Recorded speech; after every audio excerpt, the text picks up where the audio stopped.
अति प्रेम मधुर तो तेरे बोला, टिकल कचित कुंचित अगवार, बहु प्रकार रचे मातु सवार, पीते झंगुलिया तनु पहराई, जनुपन बिचरन मोही भाई, रोप शकई नहीं खाए प्रति से सो जाने सब। कहते हैं कि हर एक धर्मालय का अपना एक विशिष्ट इतिहास होता है, जिसके विषय में जब आप जानते हैं तो आपको पता चलता है कि जो हमारे पूर्वज थे उन्होंने कितनी तपस्या के बाद उस धर्मालय की स्थापना की थी। आज मैं आपसे जिस मंदिर की बात करने जा रहा हूं उसे अखंड मानस यज्ञ मंदिर के नाम से जाना जाता है, जो संस्कारधानी वासियों के लिए प्रमुख आस्था का केंद्र बिंदु है, जहां पर न जाने कितने श्रद्धालु आते हैं अपनी आस्था के साथ यहां पर हनुमान जी के श्री चरणों में अपने शीश को नवाते हैं।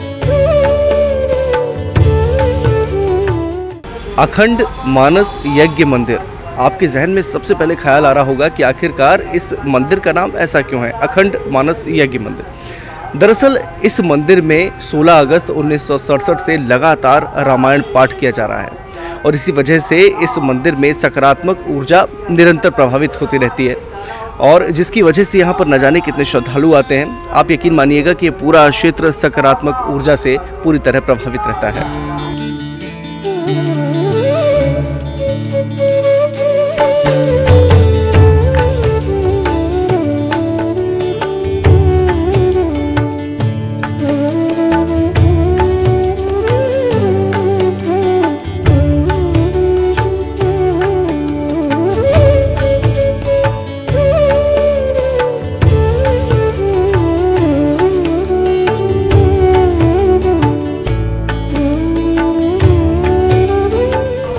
हम और आप ईश्वर पर विश्वास रखते हैं। हम ये मानते हैं कि यदि हमारे जीवन में किसी ग्रह चक्र की दशा यदि अच्छी नहीं चल रही हो और हम उसकी पूजा करेंगे, मंत्रोच्चार करेंगे तो निश्चित तौर पर हमें उसका लाभ मिलेगा। और जो ज्योतिषाचार्य होते हैं, जो धर्मार्थी होते हैं, उनके द्वारा हमें कहा जाता है कि महज आप 1 महीने 2 महीने या साल भर मंत्र का उच्चारण कर लीजिए तो आपके जीवन में सकारात्मक ऊर्जा प्रभावित होने लगती है। लेकिन सोचिए आप, जिस मंदिर में लगातार 50 से 60 वर्षों से लगातार रामायण पाठ हो रहा हो, वहाँ पर कितनी सकारात्मक ऊर्जा होगी। यहाँ पर जब आप आएंगे तो आप पाएंगे कि यहाँ के क्षेत्रवासी जो हैं वो ईश्वर की आस्था में लीन होते हैं, श्री हनुमान के चरणों में अपने शीश को नवाते हैं और आशीर्वाद प्राप्त करते हैं। यहाँ की सकारात्मक ऊर्जा का अंदाज़ आप तभी लगा सकते हैं जब आप इस मंदिर में आएंगे, तब आपको पता चलेगा कि आखिरकार इस मंदिर की खासियत क्या है।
देखिए, ऐसा कहा जाता है और माना जाता है कि हम किसी मंदिर में स्वयं ही नहीं जाते हैं, बल्कि ईश्वर हमें खुद ब खुद बुलाते हैं। लेकिन फिर भी यदि आप अखंड मानस यज्ञ मंदिर में आना चाहते हैं तो आप मेडिकल रोड पर चले जाइए, जो जबलपुर संस्कारधानी की सबसे प्रसिद्ध रोड है, और उसके पश्चात वहाँ पर आपको खुद ब खुद दिखाई पड़ जाएगा ये तीर्थ स्थल, जहाँ पर लगातार श्रद्धालु आते हैं।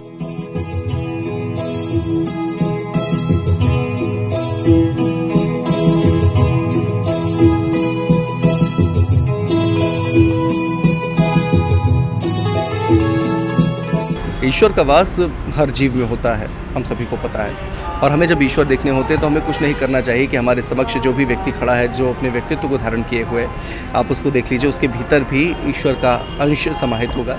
लेकिन जिस अखंड मानस यज्ञ मंदिर की हम बात कर रहे हैं, वहाँ पर दादा वीरेंद्र पुरी महाराज, जिनको उनके भक्त भगवान के रूप में ही मानते हैं, और यकीन मानिए माँ, पिता और समस्त हमारे चाहने वाले जिन्हें हम स्नेह करते हैं, प्यार करते हैं, हम सभी के भीतर ईश्वर को देखते हैं। और इन भक्तों का भी कुछ ऐसा ही मानना है कि दादा वीरेंद्र पुरी जी जब यहाँ पर रहा करते थे तो उनके सानिध्य से ही, उनके आशीर्वाद से ही इस मंदिर की स्थापना निरंतर होती चली गई।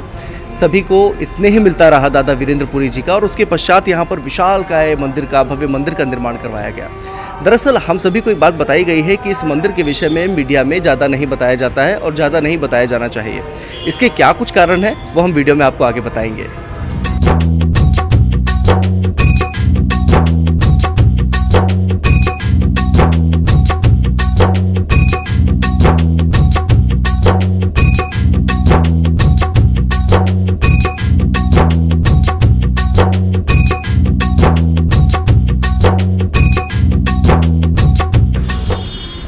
कैसे जुड़ाव हुआ आपका?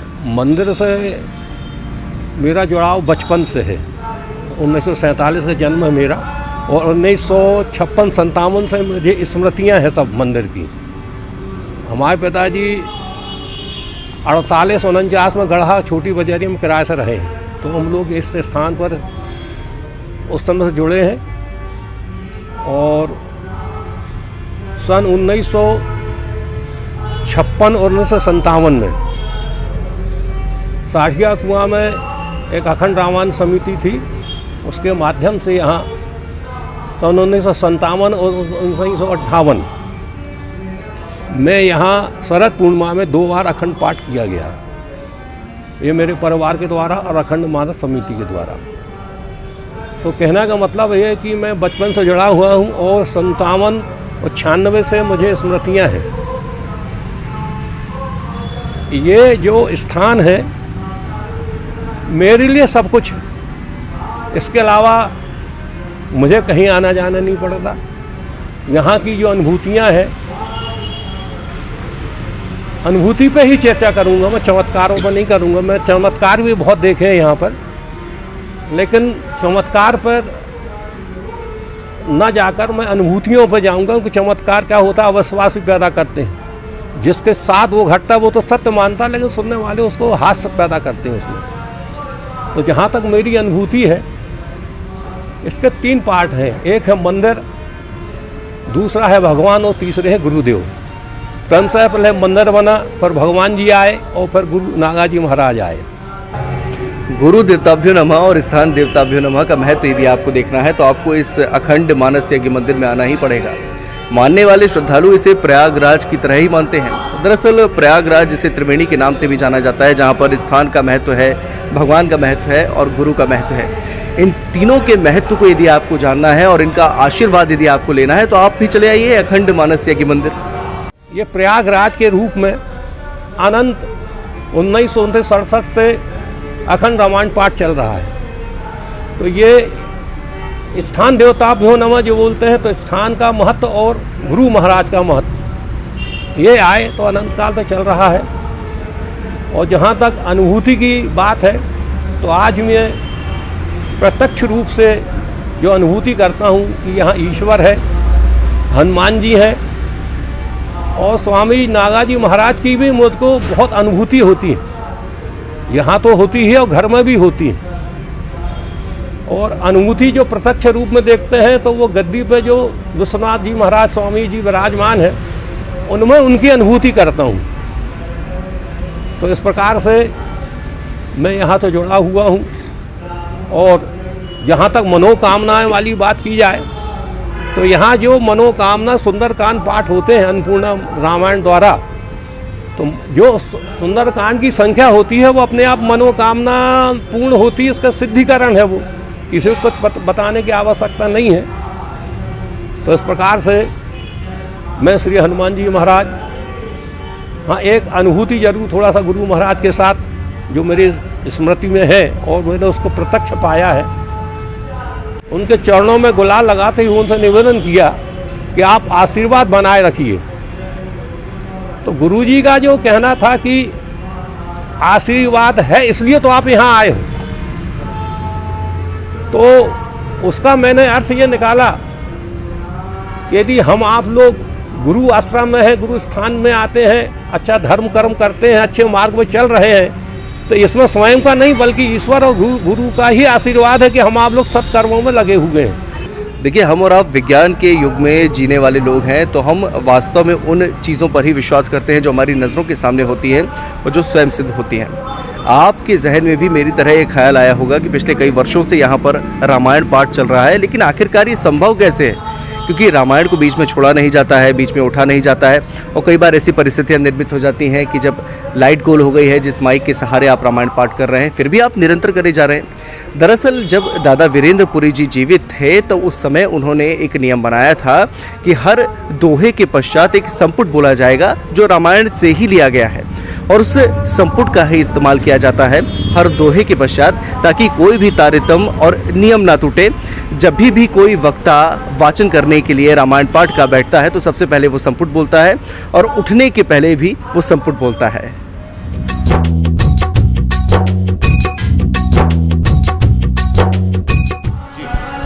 बोलिए पूज्य दादा भगवान की जय। यह जो रामायण पाठ जो आप देख रहे हैं चालू है हमारे यहाँ पर, यह दादा भगवान महाराज जी श्री 1008 वीरेंद्र पुरी जी महाराज द्वारा यहाँ पर शुरू करवाया गया है। 16 अगस्त 1967 से इसी क्रम में यहाँ पर रामायण पाठ चल रहा है।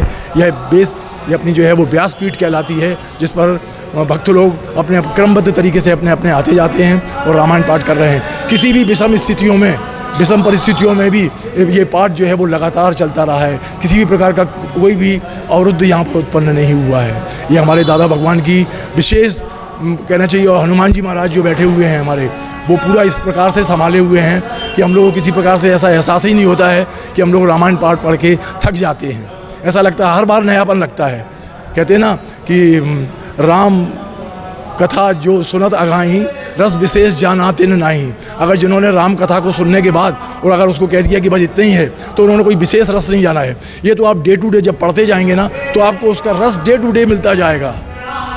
ये आपकी जिज्ञासा होना चाहिए कि हम कितना मतलब इससे रस ले सकते हैं रामायण। तो ऐसे हमारे यहाँ पर पाठी परमानेंट भी हैं कुछ लोग, और कुछ सैलानी लोग जो आते हैं वो अपने नियमबद्ध तरीके से अपनी रामायण पढ़ते हैं, अपना समय दे के जाते हैं, और अपना इनका डेली का रूटीन चल रहा है। दादा भगवान की जय।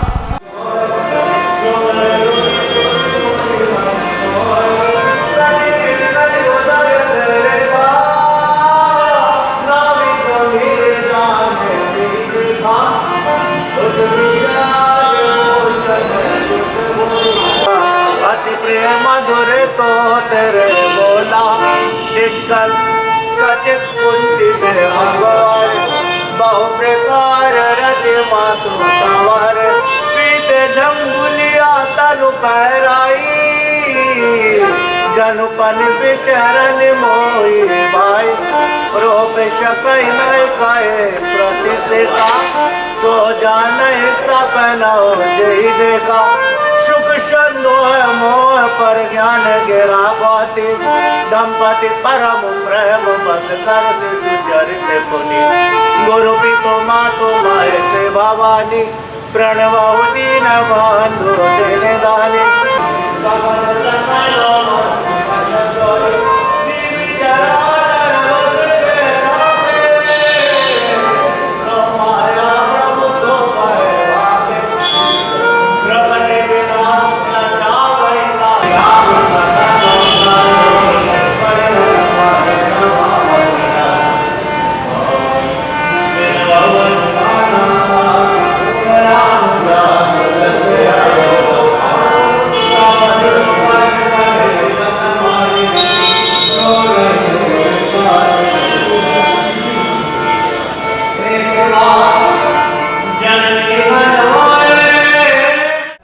जनरली लोग जो है वो रामायण पाठ जब करवाते हैं, अखंड पाठ करवाते हैं, तो उसमें नियमानुसार एक संपुट लगाते हैं, ठीक है ना। लेकिन हमारे दादा भगवान ने ऐसी व्यवस्था की हुई है, 5 संपुट लगाए हुए हैं उन्होंने, कि अगर इस बीच में पाठ बदलते समय किसी प्रकार की क्रमबद्धता नहीं टूटना चाहिए पाठ पढ़ने की।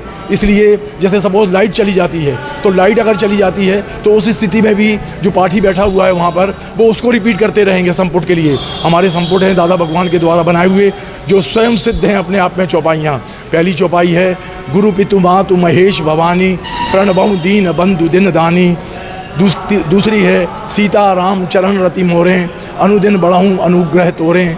तीसरी चौपाई है सीम की चापी सकई को उतासु, बड़ रखवार रमापति जासु।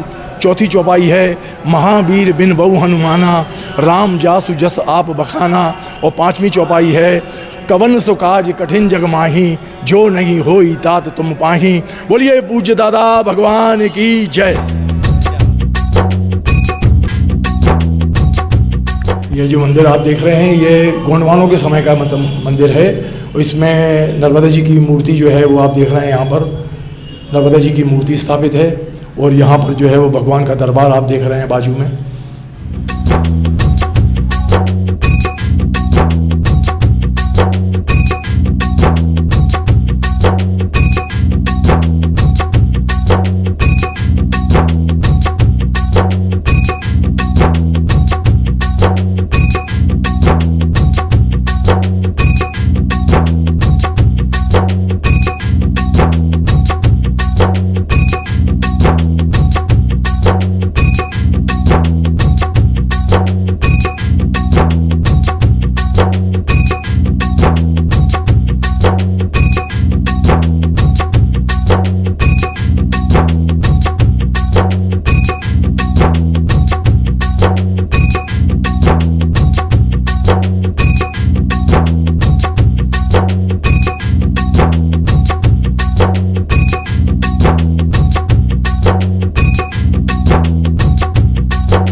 पूज्य दादा भगवान की जय।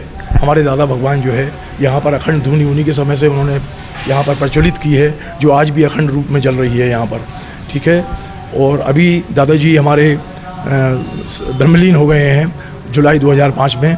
उसके बाद में उन्हीं के शिष्य जो है महाराज महंत श्री विश्वनाथपुरी जी महाराज जो है वो गद्दी संभाल रहे हैं, और जिसका संचालन विधिवत नियमानुसार हो रहा है।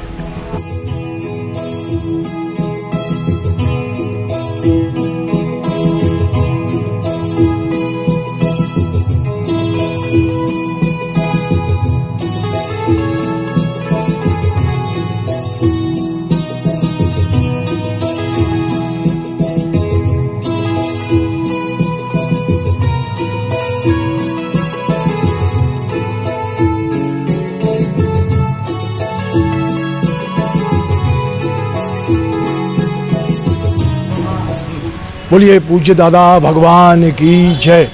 हमारे गुरु महाराज पूज्य श्री श्री 1008 श्री बीरेंद्रपुरी जी महाराज, जिनको भक्त लोग दादा भगवान के रूप में संबोधित करते थे, उनका यह विश्राम कक्ष है। यहाँ पर रहते थे विश्राम में। कुछ भक्त लोग हमसे मिलना चाहते थे तो यहाँ पर भी उनको विशेष रूप से बुला लिया जाता था, वो बात कर लेते थे वो यहाँ पर आके। इन बिटवीन दादा को अगर धुनी पे पहुँचना तो यहाँ से दादा पैदल धुनी पर जाते थे, और धुनी पर आने के बाद जब भी विश्राम का समय होता था तो यहाँ पर आके विश्राम करते थे।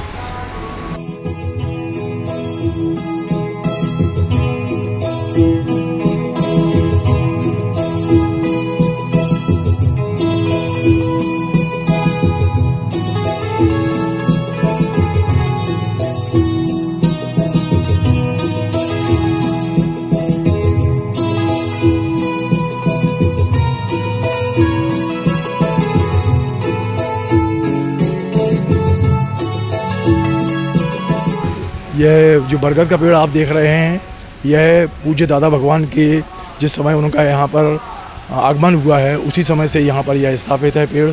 और इस पूरे स्थान को जो है रामघाट का रूप पूज्य दादा भगवान के द्वारा ही दिया गया है।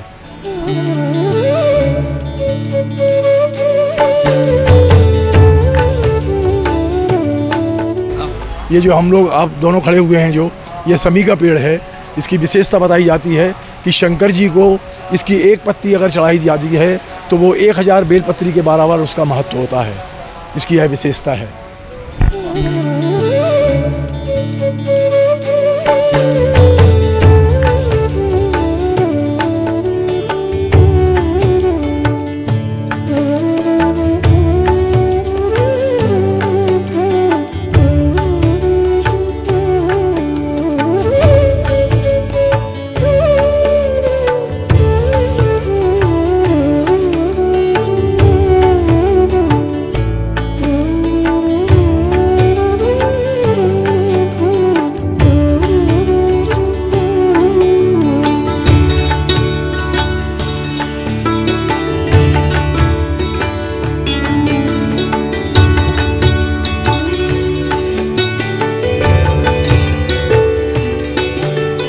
यहाँ पर मौजूद भक्तों का ऐसा मानना है कि जब भी किसी धर्मालय में, जब भी किसी मंदिर में प्रचार प्रसार ज़्यादा बढ़ जाता है तो लोगों का आना खुद ब खुद शुरू हो जाता है और मंदिर की सकारात्मक ऊर्जा क्षीण होती है, उसके प्रभाव में कहीं ना कहीं कमी आती है। और निश्चित तौर पर जब किसी आप ऐसे धर्मालय में जाते हैं जहाँ पर सिर्फ और सिर्फ सकारात्मक कार्य किए जाते हैं, मंत्रोच्चार किया जाता है, विगत कई वर्षों से जहाँ पर रामायण पाठ हो रहा हो वहाँ पर प्रचार प्रसार नहीं होना चाहिए। फिर भी हमारी SK न्यूज़ की टीम चाहती थी कि हम इस मंदिर के विषय में आप सभी को बताएं, क्योंकि आप भी जान पाएं कि आखिरकार हमारे संस्कार धानी जबलपुर में ऐसा भी एक विशिष्ट मंदिर है जिसका विश्व कीर्तिमान है, लेकिन वो बनाया नहीं गया है क्योंकि मंदिर में मौजूद जितने भी भक्त हैं वो प्रचार प्रसार बिल्कुल भी नहीं चाहते हैं। पूजनीय दादा भगवान की जय। ये बजरंग मठ, यहाँ पे 1667 से अखंड रामायण चल रही है। ये मंदिर जो रामायण मंदिर के नाम से विख्यात है, यहाँ मैं अपने पापा के साथ बचपन में आया करता था। यहाँ आके एक गेट के अंदर आके ही एक अलग ऊर्जा प्राप्त होती है। तो मैं डेली आता नहीं हो पाता था, मगर अभी 2012-13 से मैं डेली यहाँ प्रतिदिन आता हूँ और सेवा देता हूँ अपनी। आने वाली युवा पीढ़ी को धर्म की ओर अग्रसर करना और धर्म के बारे में बताना बहुत ज़रूरी है, क्योंकि धर्म एक तरह का मानव जाति के लिए बहुत आवश्यक है, रक्षा के लिए। इसीलिए कहा जाता है धर्मो रक्षिति रक्षता। अगर अपन धर्म की रक्षा करते हैं तो धर्म अपनी रक्षा करता है। इसीलिए आने वाली युवा पीढ़ी को यह बताना बहुत ज़रूरी है कि धर्म के बिना कुछ नहीं है। जब तक आपके इष्ट की, आपके आराध्य की आप पर अनुकंपा नहीं होगी तब तक आप उनके स्थान पर नहीं पहुंच सकते हैं। अखंड मानस यज्ञ मंदिर में जिस दिन आपके लिए बुलावा आ जाएगा या अखंड मानस यज्ञ मंदिर से जिस दिन आप सभी के लिए बुलावा आ जाएगा तो निश्चित तौर पर आप सभी श्रद्धालु जितने भी दर्शक देख पा रहे हैं, आप खुद ब खुद इस मंदिर में दौड़े चले आएंगे, क्योंकि यहाँ की सकारात्मक ऊर्जा सभी को भली भांति प्रभावित करती है और प्रवाहित करती है। सब में एक ऊर्जा का संचार, जिसकी वजह से आप अपने जीवन को एक नई ऊंचाइयों पर ले जाते हैं, नए आयाम पर ले जाते हैं। हमारी SK न्यूज़ की टीम लगातार प्रयास करती है कि हम आपको ऐसे धार्मिक स्थानों पर ले जाएं जिसका वैश्विक तौर पर बड़ा महत्व है, और हमारी ये मुहिम लगातार जारी रहेगी। कैमरा पर्सन सोमेंद्र डग के साथ आशुतोष वाजपेयी।